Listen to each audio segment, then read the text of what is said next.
आणि आता पाहूया सैफवर जो हल्ला झालेला आहे नेमका सकाळपासून काय घडलेलं आहे त्या संदर्भातल्या टॉप 9 बातम्या।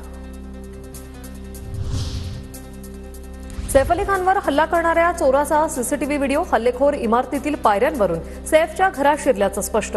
उद्देश चोरीचा असल्याचं प्राथमिक तपासातून उघड। पोलिसांच्या 20 पथकांकडून सैफवर हल्ला करणाऱ्या हल्लेखोराचा शोध सुरू।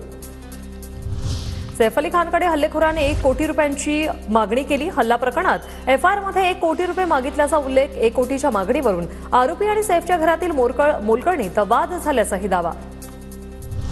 सैफ अली खानच्या घरात शिरणाऱ्या एका चोराचं लोकेशन सापडलं। आरोपी प्रभादेवीत असल्याची माहिती। पोलिसांकडून शोध सुरू। आरोपीवर गुन्हा दाखल। झटापटीनंतर सैफने घरातील कर्मचाऱ्यांच्या मदतीनं हल्लेखोराला खोलीत बंद केलं। नंतर सर्वांना सुरक्षित स्थळी नेलं। मात्र या दरम्यान हल्लेखोरा घरातून पळून गेलेला आहे। इमारतीतील शिड्यांचा वापर करून व्यक्ती सैफ अली खान यांच्या घरी शिरली। दोघे सीसीटीव्हीमध्ये आरोपी जे आहे तो कैद झालेला आहे। तर 10 टीमकडून आता 20 टीमकडून शोध सुरू झालाय। आरोपी चोरीच्या उद्देशाने आल्याची पोलीस उपायुक्त गेडाम यांची माहिती। सैफ अली खानच्या घरातील केअरटेकर लिमाची पोलिसांकडून 5 तास चौकशी। आरोपी घरी शिरल्याचं सर्वप्रथम लिमानेच पाहिलं। हल्ल्यात लिमाच्या हाताला जखम। सैफ अली खानवर अज्ञाताकडून चाकूने 6 वार। सैफच्या शरीरातून 3 इंचाची टोकदार वस्तू काढली। 2 वार गंभीर। सैफच्या शरीरावर मोठ्या जखमा।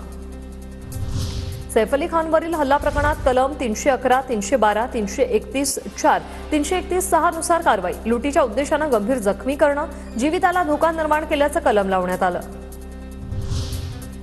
तैमूरच्या पूर्वीच्या बेडरूममध्ये आरोपी शिरला। या खोलीत आल्यावर आरोपीनं 1 कोटी मागितले। त्यावेळी 2 महिला कर्मचाऱ्यांपैकी एकीनं आरडाओरड केल्यावर तिच्यावर हल्ला केला। या खोलीतील सीसीटीव्ही बंद। आरोपी 4थ्या मजल्यापर्यंत शिड्यांनी गेला। तिथून डकची जाळी तोडून तैमूरच्या खोलीत शिरल्याचं प्राथमिक तपासातून समोर